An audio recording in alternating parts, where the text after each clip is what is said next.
Now, the greatest radio shows of all time. Suspense. The Shadow Node. Washington calling David Harding, counter-spy. Classic radio theater. The Great Gildersleeve. Fibber McGee and Molly. Dragnet. Gunsmoke. The Lone Ranger. Now, step back into our time machine with your host, Wyatt Cox. Good evening, friends of the Inner Sanctum. Crime drama Gerald Moore in the adventures of Philip Marlowe going back 72 years to February 21st, 1950, and the Ladies' Night. And we thank you for tuning in on this Monday, definitely not Ladies' Night, the 21st day of February, 52nd day of the year, 313 days remaining until we get to 2022. Karl Marx and Friedrich Engels published the Communist Manifesto on this date in 1848. The Oakland Daily Tribune published its first newspaper in 1874. The first telephone book issued in New Haven, Connecticut in 1878. In 1885, the newly completed Washington Monument dedicated, and the New Yorker magazine published its first issue in 1925. The initial flight of the first successful flying car, Waldo Waterman's Aeromobile. I wonder if Waldo Waterman's related to Willard Waterman. That would be interesting to know, but I'm not going to look it up. The League of Nations banned foreign national volunteers in the Spanish Civil War in 1937. In New York City, Edwin Land demonstrated the first instant camera in 1947, the Polaroid Land camera. And so if you're wondering why they were called land cameras, that's why. Edwin Land had a lot to do with it. NASCAR incorporated on this date in 1948. Winston Churchill's government abolishes identity cards in the UK in 1952 to set the people free. Francis Crick James D. Watson discovered the structure of the DNA molecule in 1953. Cuban leader Fidel Castro nationalized all businesses in Cuba in 1960, and it was on this date in 1965, Malcolm X assassinated at the Audubon Ballroom in New York City by members of the Nation of Islam. Whites can help us, but they can't join us. There can be no black-white unity until there is first some black unity. We cannot think of being acceptable to others until we have first proven acceptable to ourselves. And I think he knew what was coming. Malcolm X assassinated on this date in 1965 by members of the Nation of Islam. President Nixon visited the People's Republic of China on this date in 1972. The last Israeli soldiers left the west bank of the Suez Canal in carrying out a truce with Egypt in 1974. Former Attorney General John N. Mitchell, former White House aides H.R. Haldeman, John Ehrlichman, sentenced to prison on this date in 1975 in connection with the Watergate scandal. Jimmy Swaggart on this date in 1988 confessed he was guilty of an unspecified sin and would leave the pulpit. I have sinned against you, my Lord, and I would ask that your precious blood would wash and cleanse every stain until it is in the seas of God's forgetfulness. Now, the Assemblies of God would defrock Swaggart, but after some time continued his ministries as an independent church. Steve Bossett landed in Leader, Saskatchewan on this date in 1995, becoming the first person to make a solo flight across the Pacific Ocean in a balloon. And it was on this date in 2000, David Letterman returned to The Late Show over a month after having emergency quintuple heart bypass surgery. Mayor Michael Bloomberg, on this date in 2006, unveiled a brand new sign on the corner of West 66th Street called Peter Jennings Way in honor of the late ABC News anchor Peter Jennings. We'll walk down Peter Jennings Way, smile at the thought of an old friend, and then continue on. And I think somehow or other that's the way Peter Jennings would have wanted it. Among those passing away on this date in history, composer Morton Gould, religious broadcaster Eugene Scott, evangelist Billy Graham, and musician actor Peter Tork from the Monkees, and disc jockey Murray the K. Hey, baby, it's What's Happening. This is Murray the K coming your way right here on your favorite spot on the dial and telling you that we've got all kinds of goodies tonight. Later on, we'll have the record review board contest, a little submarine race watching, and right now... Murray the K, another one of those crazy disc jockeys. He passed away on this date back in 1982. This is the birth date of director Sam Peckinpah, actress Ann Sheridan, humorist Irma Bombeck, from Maude, Mama's Family, and Golden Girls, Rue McClanahan. He was Snape from Harry Potter, Alan Richmond, and race car driver Davey Allison. From 2001, the movie, Gary Lockwood, 85. Cagney and Lacey's Tyne Daly is 76. Also 76 is C-3PO from Star Wars, actor Anthony Daniels. Frasier's Kelsey Grammer. Oh my gosh, the mouth just ain't working today, 67. Passionate Kisses, Mary Chapin Carpenter, 64 years old. From Dynasty and Heroes, Jack Coleman is 64. Blue Lagoon's Christopher Atkins is 61. Billy Baldwin, 59. Mad TV's Nicole Parker is 44. Carlito from the WWE retired at 43. Actress Jennifer Love Hewitt is also 43 today. Key and Peele's Jordan Peele is 43. The lovely and talented, wonderful singer Charlotte Church, 36. From Twilight, Ashley Greene is 35. And Mrs. Joe Jonas, a new mom. Remember her from Game of Thrones, Sophie Turner, a new mom at 26. Those some of the people celebrating the 21st day of February is their birthday. If this is your birthday... Hi, we're the Four Freshmen, and we just want to say, Happy birthday to you! Going back 72 years, February 21st, 1950, Gerald Moore and the Adventures of Philip Marlowe. On this Monday, Classic Radio Theater with Wyatt Cox on your favorite station. Are you suffering with arthritis or osteoporosis? Do you have diabetes? Did you know that these are just two of the hundreds of diseases that have seen improvement with Dr. Wallach's incredible longevity products? You can't get them at a health food store. The only way to get them is to call us at 800-214-0065.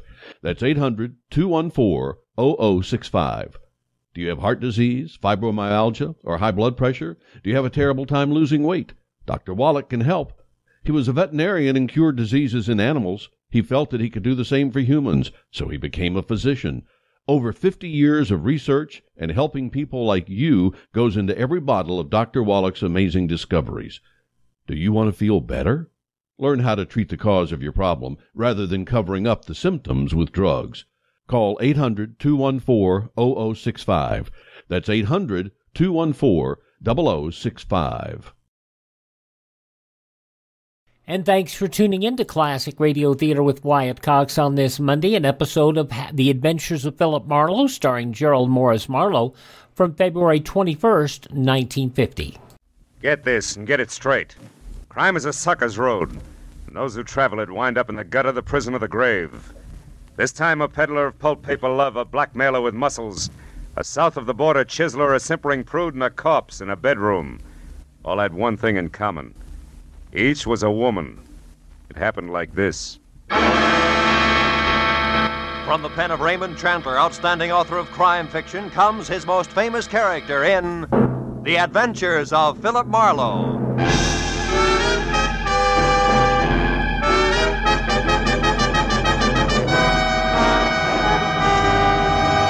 Now, with Gerald Moore starred as Philip Marlowe, we bring you tonight's exciting story, The Ladies' Night.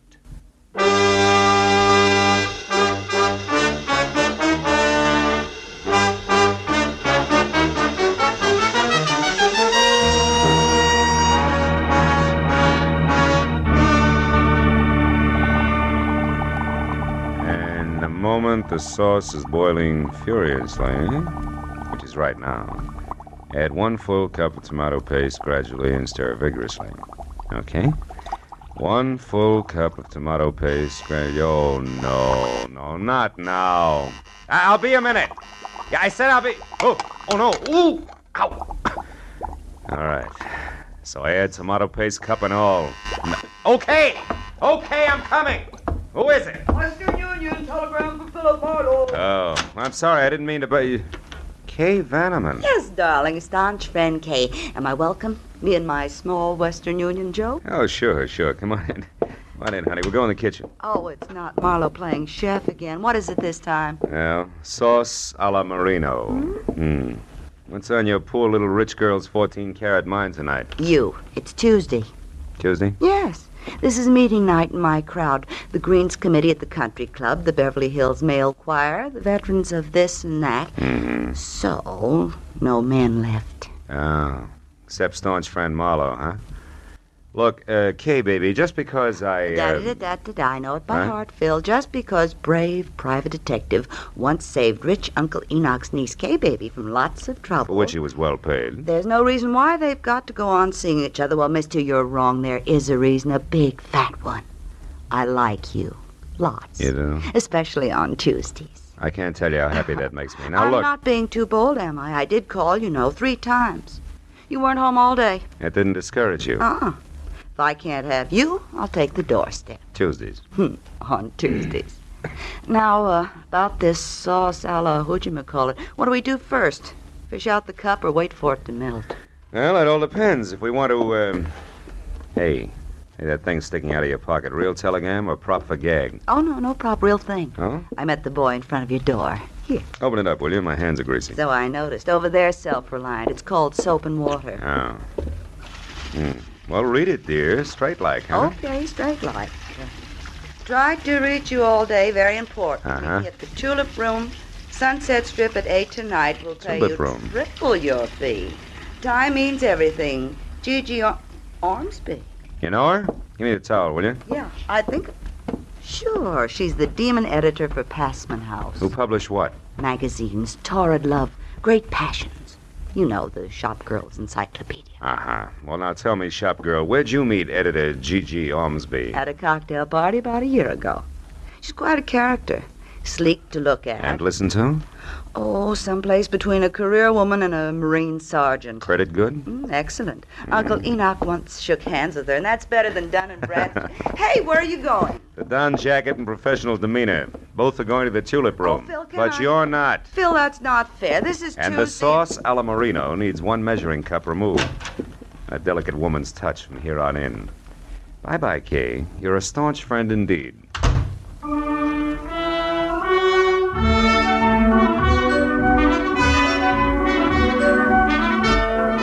The Tulip Room was one of those extra chic spots, curled up at the foot of the Hollywood Hills, where the velvet and the maitre d's tone of voice made you sure you had egg on your vest. But that plus the crew-cut glamour girls who lined the booths and shrilled darling no matter what was said, made finding my prospective client that much easier.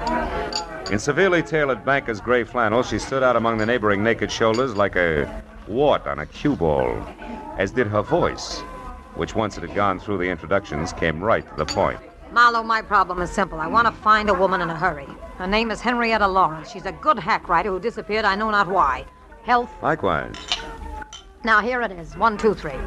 A couple of weeks ago, Henrietta Lawrence showed up in my office from someplace like Seattle or Portland, I forget which, and handed me an outline for a 3-installment serial story that was excellent, according to our standards. 3 days ago, she brought in the first 2 installments, also excellent.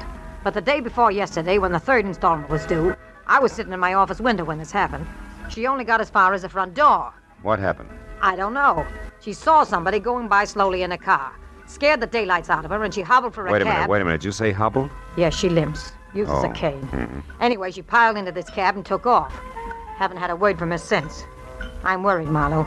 She's a nervous thing, the kind who'd go to pieces, little ones fast.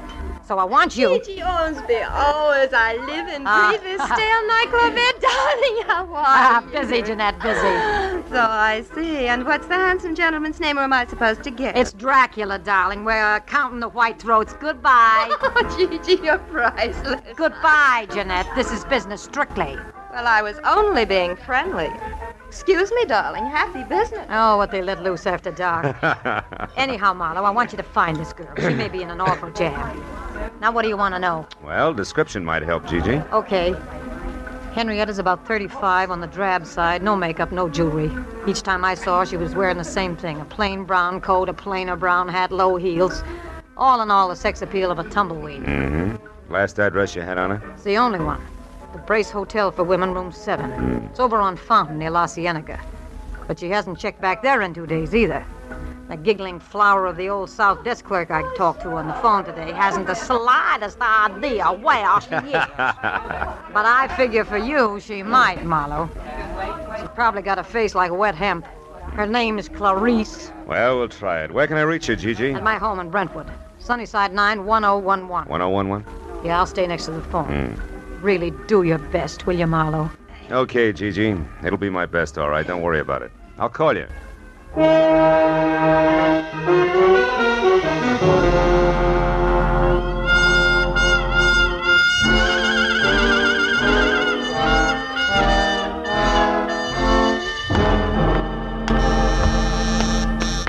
evening, Brace Hotel. Miss Violet Morse? One moment, please. Go ahead. Oh, hello. Can I help you? Are we alone?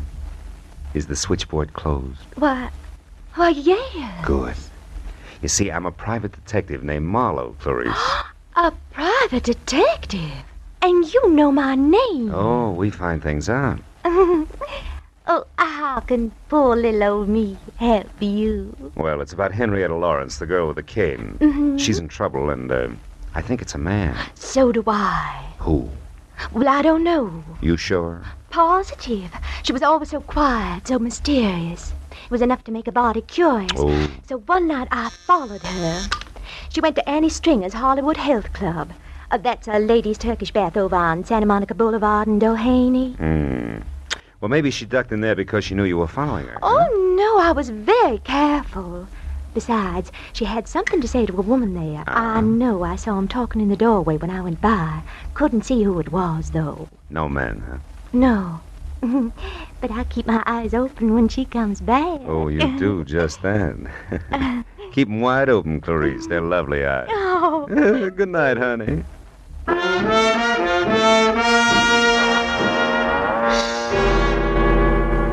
My client was wrong. Clarice did not have a face like wet hemp. It was more like a batch of biscuits, but the body curious had provided a lead. As far as the corner of Santa Monica and Doheny, and into the white antiseptic-looking reception room of Annie Stringer's Hollywood Health Club. Women only. My husband said it. There I forgot about Clarice, hemp, and biscuits alike and thought instead about something a whole lot tastier. Like the girl who was leaning on the corner of a desk marked information while she made pencil marks on a chart. She looked up when I closed the door and started toward me. But when another door in the room opened and a woman who was built like a sack of cement bore down on me, she turned back to her chart. Yes, sir. Can I help you? I'm Annie Stringer. We don't have a men's section here, if that's what you wanted. No, it was something else, Miss Stringer. Annie'll do. Oh. Name's my stock and trade. Something else like what? Henrietta Lawrence. I'm looking for her. Who are you, mister? What's your name? Philip Marlowe. I'm a friend of Henrietta's from Portland. They told me over at the Brace Hotel that Henrietta might be at your place. You see, someone had seen her come in here once. Henrietta Lawrence, huh? Mm-hmm. Well, name doesn't mean anything to me, but... Honey, Mrs. Gordon wants you to come beat her a while. All right, Hilda, be right there. I don't recall anyone by that name, Mr. Marlowe, but you might check with my receptionist there. Take care of the gentleman, will you, Mona, dear? Very well, Annie. I'm coming, Mrs. Gordon. I'm sorry, Mr. Marlowe, Mona, dear. Philip Marlowe. Marlowe. Well, I don't recall any Henrietta Lawrence ever having been with us, but why don't we check the registration cards at my desk and be sure? I might be mistaken. All right. She's a woman about 35. She wears no makeup and... Never mind. Huh? I know her, amigo. What? Just listen. You see, Mr. Marlowe, the cards here list everyone who ever visits the club. Why do you really want Henrietta Lawrence? Well, I'm a private detective with interested clients. Who has money, amigo? It could be. What's your connection here? Receptionist. And good friend to Annie. Her, confidant, you might say. All right, say it. Meet me in the alley behind the hardware store across the street in a half hour. We close then. Well, I'm sorry, Mr. Marlowe, but we don't seem to have any listing of a Henrietta Lawrence. But perhaps in the No, future... never mind. Thanks just the same. Well, you're quite welcome. Don't keep me waiting, amigo.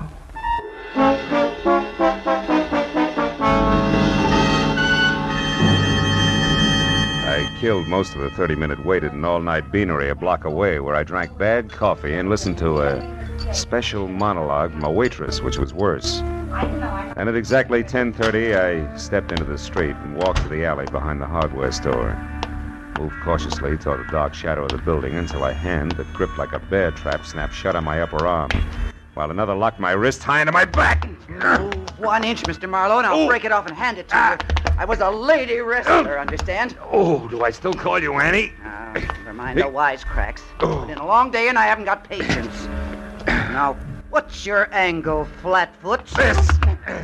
Slip, baby, in more ways than one. Start talking. All right. Henrietta came from Seattle, not Portland. So now some advice. Forget Henrietta Lawrence, Shamus.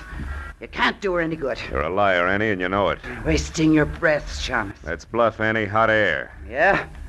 I suppose that goes for the letter, too, I suppose. Letter? You slipped again, kid. What about it? You don't know what letter I'm talking about. But Mr. Marlowe, Henrietta Lawrence does. So tell her to call off the bloodhound, or that letter will go right to the cops. They'll know exactly what to do. From 72 years ago, February 21st, 1950, The Adventures of Philip Marlowe on Classic Radio Theater with Wyatt Cox. Following these words from your favorite station, the news from 72 years ago today. The Overstock sale continues at MyPillow.com. Deep discounts on Giza Dream Sheets, MyPillow original pillows, the My Slippers, half price. I love mine. And with every order you make by going to MyPillow.com/radio specials, you'll get a free copy of Mike Lindell's book, What Are the Odds? From Crack Addict to CEO. MyPillow.com/radio specials, promo code USA.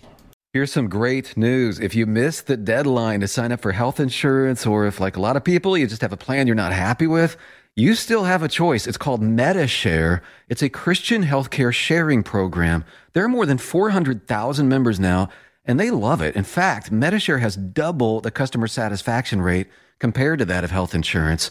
And MediShare really is the gold standard when it comes to healthcare sharing. It's been around more than 25 years. Members have shared more than $4 billion of each other's medical bills. Plus, MediShare is for you. It has saved its members billions by advocating on their behalf.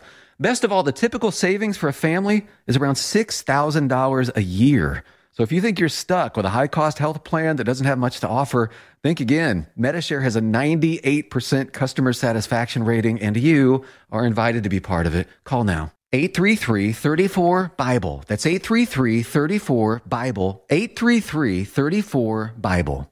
Are you in bad pain? You know what I mean. Your knees hurt. Your shoulder hurts. Your elbow and back are constantly killing you. And I'm sure you've tried every pain pill or cream available at the drugstore. Am I right? Well, here's something you haven't tried. Pain Magic. Pain Magic is not available at any drugstore. The only place you can get it is by calling the special toll-free number I'm about to give you. And to make things even better, call right now and find out about our buy one, get one free offer. We're so confident it'll work for you that we offer a free bottle with your purchase. No prescription required. Call now to learn how you can get Pain Magic and get rid of your pain. Remember, your results may vary. 800-492-8164. 800-492-8164. 800-492-8164. That's 800-492-8164.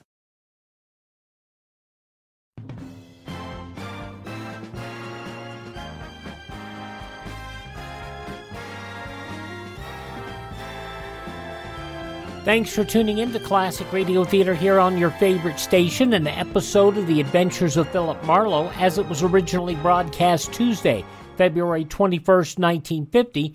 In the newspapers of that Tuesday, 72 years ago, these were some of the headlines.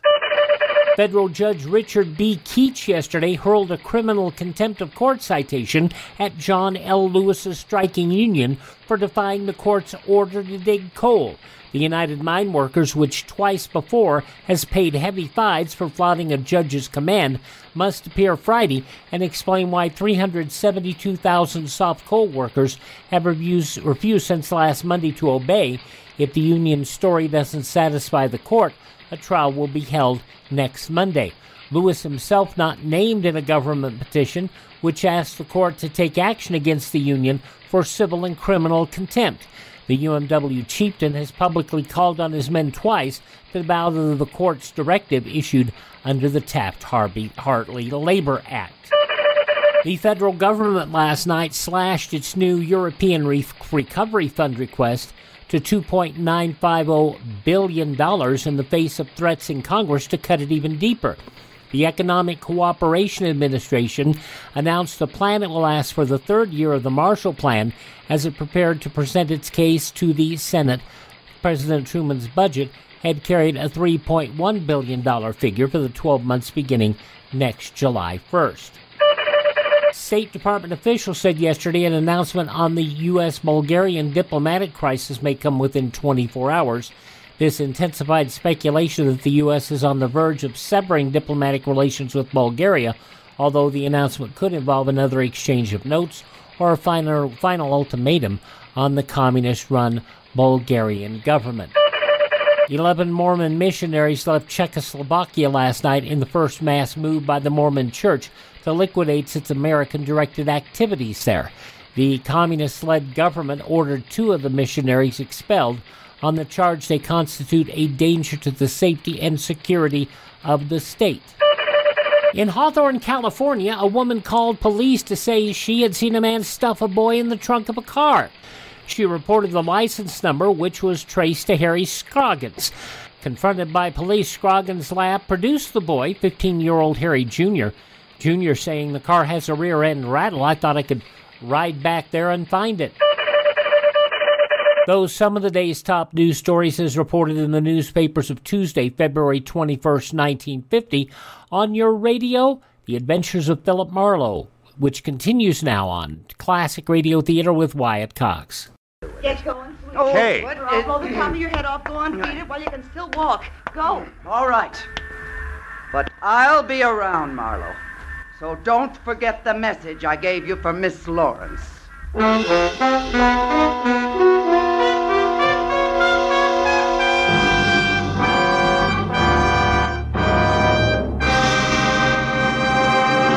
In just a moment, the second act of Philip Marlowe. But first, the conclusion of Philip Marlowe, February 21st, 1950, comes up next on this Monday edition of Classic Radio Theater on your favorite station. Our U.S. Constitution is amazing. It's full of what's called negative rights, designed to protect us from the corrupt powers of a dictatorship. Like our right to worship our own God, not some official state religion. Our right to prevent the government from seizing our property without paying fair market value for it. Or our right to be tried by a jury of our peers, people like us, not by some star tribunal. And that's why America has become the richest, most just society in the world. Other countries force so-called positive rights onto their citizens. These enable one group to take from another group their free speech, money, and choice by using government force. Socialists love wielding this power over people. Sometimes we take our freedoms for granted, but we can lose our Bill of Rights and our Constitution and become like Venezuela or North Korea, failed, brutal socialist regimes. We need your help to spread the good news about our amazing U.S. Constitution. Help us take back America. Go to ouramericanrights.com. Brought to you by the American Media Council. On Tuesday's Classic Radio Theater, an episode of CBS's attempt to take on Dragnet. It was called The Lineup. From 71 years ago, February 22nd, 1951, the Silver Swan case. Edna Hawley, who works in the Silver Swan dance hall, has been strangled. The cops know who done it, but they have no proof. That'll be coming up on Tuesday's Classic Radio Theater, but now the conclusion of Gerald Moore and the Adventures of Philip Marlowe, 72 years ago, February 21st, 1950. Now with our star, Gerald Moore, we return to the second act of Philip Marlowe, and tonight's story, The Ladies' Night.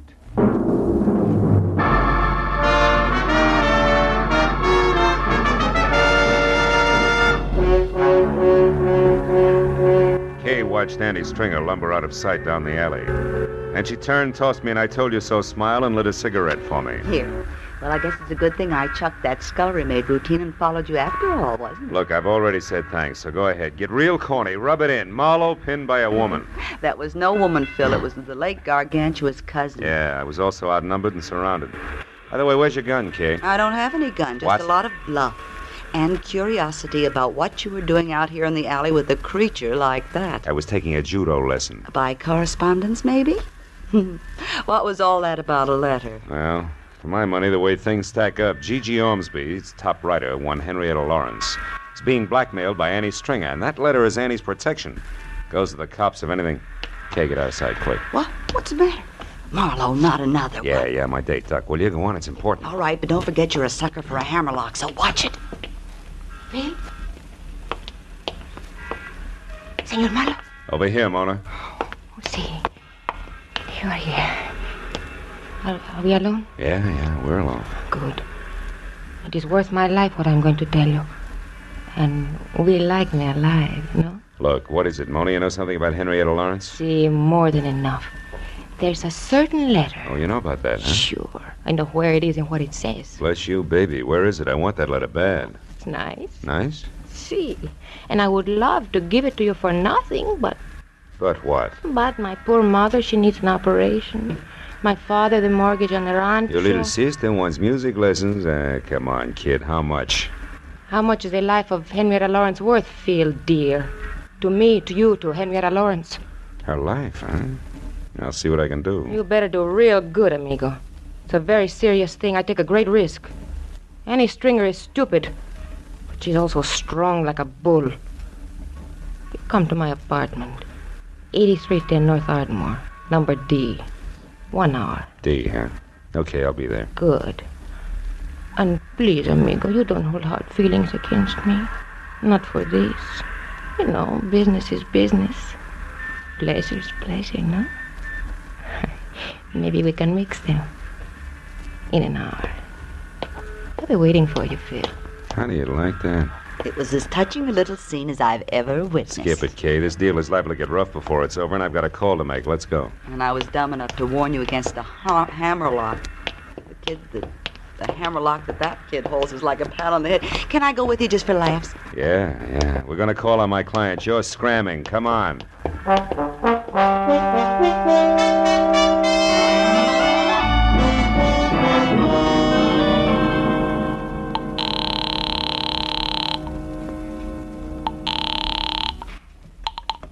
Hello. Marlowe, Gigi, got a line on Henrietta, but you're not going to like it much. What do you mean? How does it go, Marlowe? Trouble is, she's got blackmail. I don't know what the hook is, but I have word of one of the bargainers is plenty serious. Who's doing it, Phil? A female mastodon named Annie Stringer's the big wheel. I got onto it through a letter. A letter? Yeah. Annie wrote her protection letter. It's got all the dirt in it and goes to the cops if anything happens to Annie. It's a standard routine. Where is this letter? Who has it? There's a double-crossing little Spanish number named Mona. I'm supposed to meet her again in an hour at her place. Phil, we must get that letter. Yeah, it's no sense, Gigi. Mona's not bright, but she's sly. It's liable to be expensive. That doesn't matter. Okay. Anything I can do to help Henrietta, I want to do now more than ever. What does that mean? I've heard from her, Marlowe. She called me just a few minutes ago. Where was she? That's the tough part. She was crying. Said was the end of everything. She tried to tell me about the last installments of the story, then she was interrupted. She gasped out something that sounded like American Airlines ticket office. Then the line went dead. There are 3 of those offices in town. Yeah. Well, we better check them. Look, can you take the one out in Beverly Hills? I'll get the others. All right. And Marlowe, where does this Spanish dame live? North Ardmore, 8310, apartment D. I'll meet you there in an hour.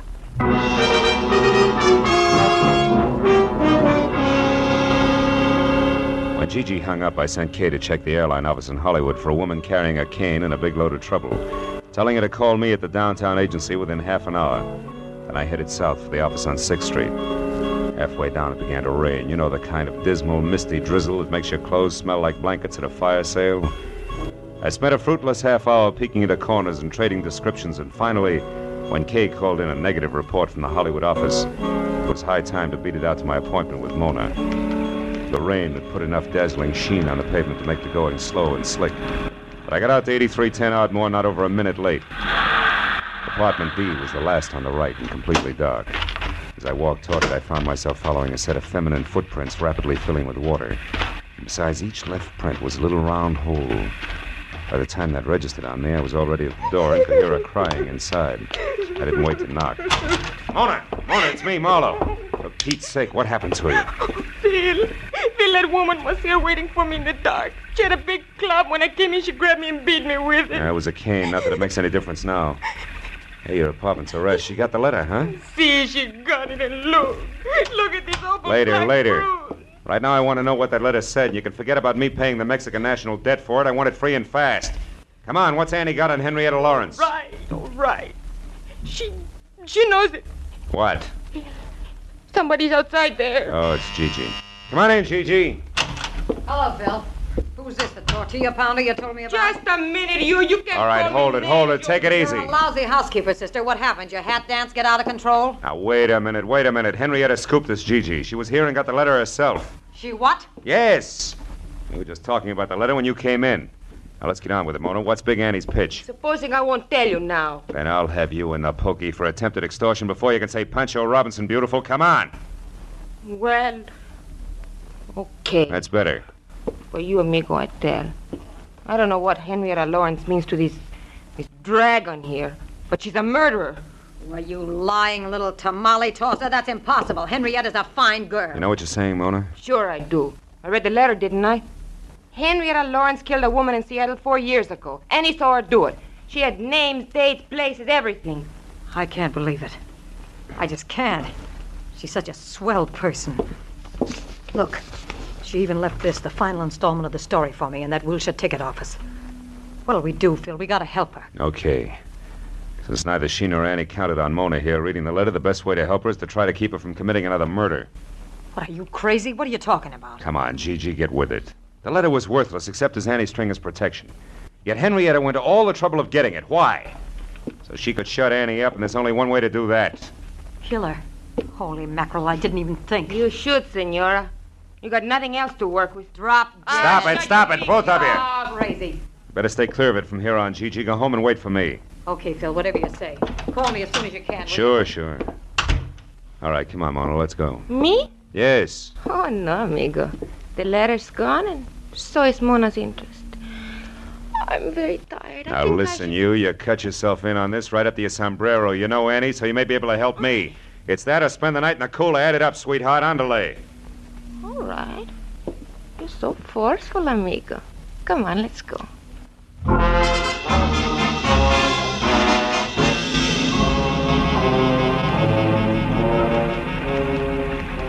Well, Annie's not in her apartment, and she's not around the health club. What's next, Mona? Where else would she be? Search me, amigo. Think, will you? Has she had any appointments lately that didn't fit with her regular routine? Well, she went out on Fountain Avenue in a big hurry a couple of Fountain days. Avenue. That's where Henrietta's been staying, in a hotel out there. The Brace Hotel? That's it, on the nose. Is Annie dumb enough to go there now tonight? Sure. She's stupid. And her strength makes her reckless. That's it, let's go.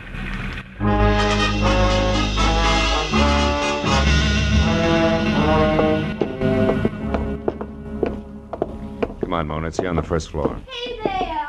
Now, just one moment there. Where do you think you're...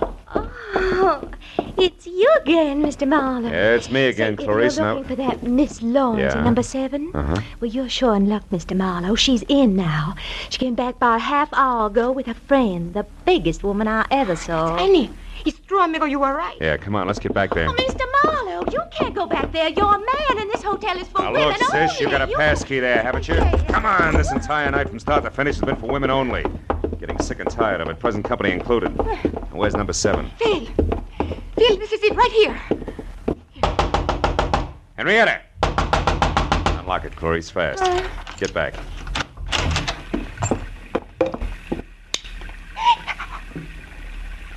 Annie. Dead. With a knife. Yeah. Go ahead and scream, Clarice. Get it over with. Well, where's Miss Lawrence? She no doubt left by the window here. Yeah, it's still open. Only 5 feet to the ground and a clear set of footprints in the wet dirt, cane marks and all, just like... Just like what, Mr. Marlowe? I started to say like the ones I saw earlier. Sure, the last installment of the story, the letter at Mona's, the airline ticket. Now she's out of it, slick as a whistle. Clarice, call the cops. Here, give them my card. I'll get in touch. Well, wait are you going, Mr. Marlowe? To break the unpleasant news as gently as possible to my client. Phil, what about me? What will I do now? Just keep looking at Annie, you beautiful, chiseling, double-crossing jerk. Maybe you'll learn something, but I'm not going to count on it. Phil.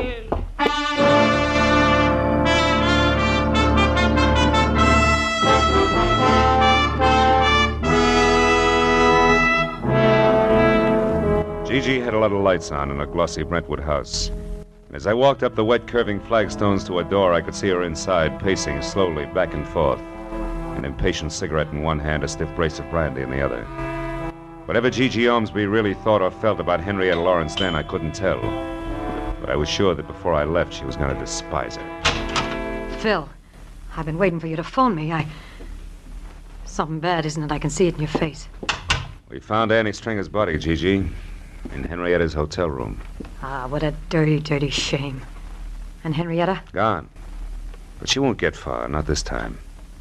The circle gets smaller every time. She can't keep on killing. It's got to stop someplace. Yeah, I suppose so.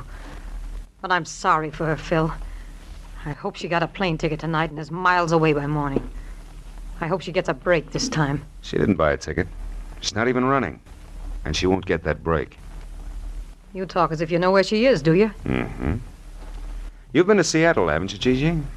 Well, of course, but not for years. You lived there. You were a writer before you became a publisher. Why? What is this? You knew Annie Stringer long before tonight, too, Gigi, huh? What are you driving at, Marlowe? That your real name is Henrietta Lawrence, that you killed a woman in Seattle once, changed your name, and got away, but there was a witness. And a couple of weeks ago, purely by chance, that witness, Annie Stringer, ran into you, recognized you as Henrietta, and grabbed at the chance for blackmail. Stop it, Marlowe. So you had to bring Henrietta Lawrence back to life, just long enough to get rid of the witness. But first you had to get a letter she'd written, and also have someone who tell a straight story to the cops. So you hired me, planted the right leads along the way. Get away from that desk!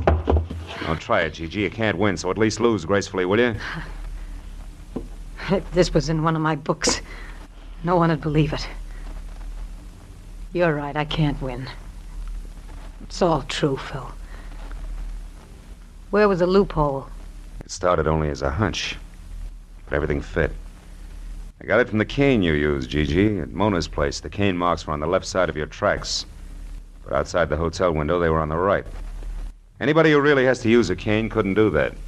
Such a little thing. As a matter of fact, it was. Look, Marlowe, you're the only person between me and that break. I got more money than I know what to do with. I can bid high, really high. You wouldn't be for sale, would you? No, baby. Just for hire. Get your coat, Gigi. We're going down to headquarters.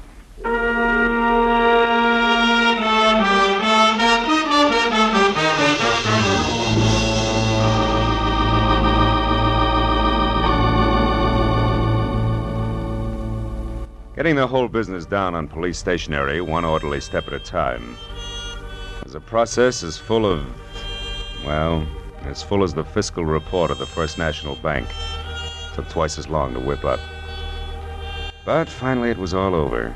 I was on my way home to my bachelor apartment. And then I remembered something. Never mind explaining what took you so long, darling. You're here now.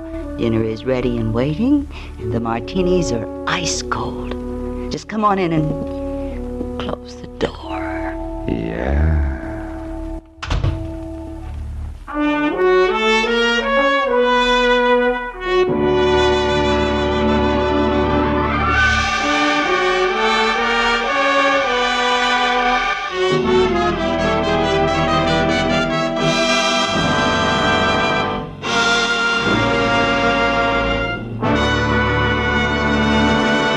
The Adventures of Philip Marlowe, bringing you Raymond Chandler's most famous character, star Gerald Moore, are produced and directed by Norman MacDonald and are written for radio by Robert Mitchell and Gene Levitt. Featured in the cast were Jeanette Nolan, G.B. Hunter, Constance Crowder, Lillian Baeff, Gene Bates, and Michael Ann Barrett. The special music is composed and conducted by Richard Orant. From 72 years ago, February 21st, 1950, The Adventures of Philip Marlowe on Classic Radio Theater with Wyatt Cox. Please thank this radio station, support their advertisers. It's their kindness and courtesy that allows us to be with you each and every Monday we roll around here. Also, please visit my webpage, classicradio.stream, where you can stream our shows on demand. You can learn more about classic radio collecting, get all of our social media links, and even contact me directly. That's classicradio.stream. If you miss a day, you do not have to miss a single show. Our shows are available through iHeartRadio, Spotify, Spreaker, TuneIn, Apple Podcasts, Google Podcast, Amazon Music, and Audible, and a bunch of other places. All you have to do is search for Classic Radio Theater with Wyatt Cox. Now, the name is important. Classic Radio Theater with Wyatt Cox, except no substitutes. I'm Wyatt Cox, and thank you for tuning in. Tell all your friends the great radio shows are right here at this spot on the dial.